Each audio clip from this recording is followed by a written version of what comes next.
ఈరోజు పొదిలి ఏరియా హాస్పిటల్ని ఆకస్మిక తనిఖీకి రావడం జరిగింది.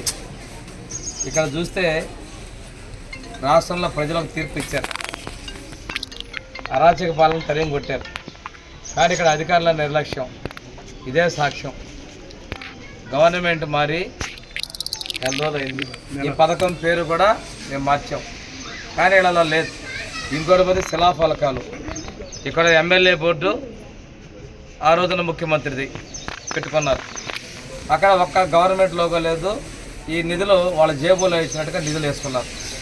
తక్షణమే మార్చాలని చెప్పేసి నేను అధికారులు తెలియజేస్తున్నాను. రెండోది, ఆసుపత్రిలో చూస్తే వైద్యులందరూ ఉన్నారు. 1-2 పరికరాల లోపాలు ఉన్నాయి.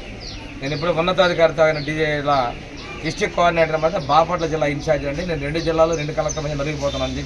టైం సరిపోలేదు అంటున్నాడు. 13 రోజులు దాని నుంచి ఇక్కడికి వచ్చేది చూస్తే కాన్పూర్ నెలకాలు జరుగుతున్నాయి. కాన్పూర్లే కాదు, కొంచెం ఉన్నటువంటి కేసులను కూడా బయటకు పంపిస్తున్నారు.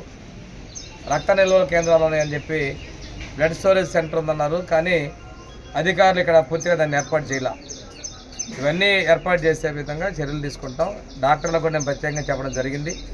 ఏ కేసు వచ్చినా మీరు వైద్యం ఇక్కడే చేసే విధంగా చేయాలి.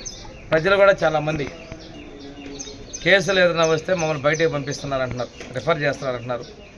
ఇక్కడ అన్ని రకాల వైద్యులు ఉన్నారు. గైనకాలజిస్ట్ ఉన్నారు, సర్జన్ ఉన్నారు, జనరల్ మెడిసిన్ ఫిజిషియన్ ఉన్నాడు, మత్తు డాక్టర్ ఉన్నారు, అదేవిధంగా జనరల్ డాక్టర్, డ్యూటీ డాక్టర్లు ఉన్నారు, పిల్లల డాక్టర్లు ఉన్నారు, పంటి డాక్టర్లు ఉన్నారు, స్టాఫ్ నర్సెస్ కూడా ఉన్నారు. ఆ థియేటర్ ఉంది. కానీ ఇది గత ప్రభుత్వం చాలా గొప్పగా చెప్పుకుంది, మేము ఆరోగ్యం ఇస్తున్నాం, పేదలందరికీ వైద్యం చేస్తాం అంటే డొల్లతనం అనేది ఇక్కడ బయటపడిపోయింది. వాళ్ళది ప్రచారాల ఆర్భాటాలు పబ్లిసిటీ చేసుకున్న రోజు మంత్రి గారు కావచ్చు, ప్రభుత్వం కావచ్చు. కానీ ఇక్కడికి వస్తే ఇది ఆచరణ చాలా దూరంగా ఉంది. ఈ వ్యవస్థను మేము మారుస్తున్నాం. ఈ 4 రోజుల్లోనే కానీ చాలా ప్రక్షాళన చేసుకుంటూ వస్తున్నాం. అధికారుల తీరు కూడా మారాల్సిన అవసరం ఉంది. ఇక్కడైతే మాత్రం సేవలు మెరుగుపరచాలి. మేము ప్రభుత్వం విద్యకి, వైద్యానికి, సంక్షేమానికి, అభివృద్ధికి పీటలు వేస్తున్నాం, పెద్దపీట వేస్తున్నాం. మా ప్రభుత్వం ఆలస్యతనం వద్దు. కానీ ఇంకో విషయం చెప్తున్నాను నేను, మా ప్రభుత్వం ఉద్యోగులతోటి స్నేహహస్తాన్ని అందిస్తుంది. ఉద్యోగులకు రావాల్సినటువంటి విషయాలన్నింటిలో కూడా మేము అన్నీ ఇచ్చేదానికి మేము సిద్ధంగా ఉన్నాం, పని చేస్తాం. ప్రభుత్వానికి మంచి తీరాలని డాక్టర్లను కూడా చెప్తాం. చాలా కష్టపడి వైద్య వృత్తి మీరు అభ్యసించారు. పేదలకు సేవలు చేసినటువంటి ఆవశ్యకత ఉందని తెలియజేసుకుంటూ, ఇక్కడ ఎవరైతే మీ ఆసుపత్రి మీద నమ్మకంతో ఇక్కడ చూసాను, కొనకనమెట్ల, మర్రిపూడి, చుట్టుపక్కల మండలాల నుంచి కూడా చాలామంది ఇక్కడికి వస్తున్నారు. వచ్చినటువంటి పేషెంట్లకి ట్రీట్మెంట్ చేసి పంపిస్తే మీకు ఉన్నటువంటి ఆత్మసంతృప్తి వేరు.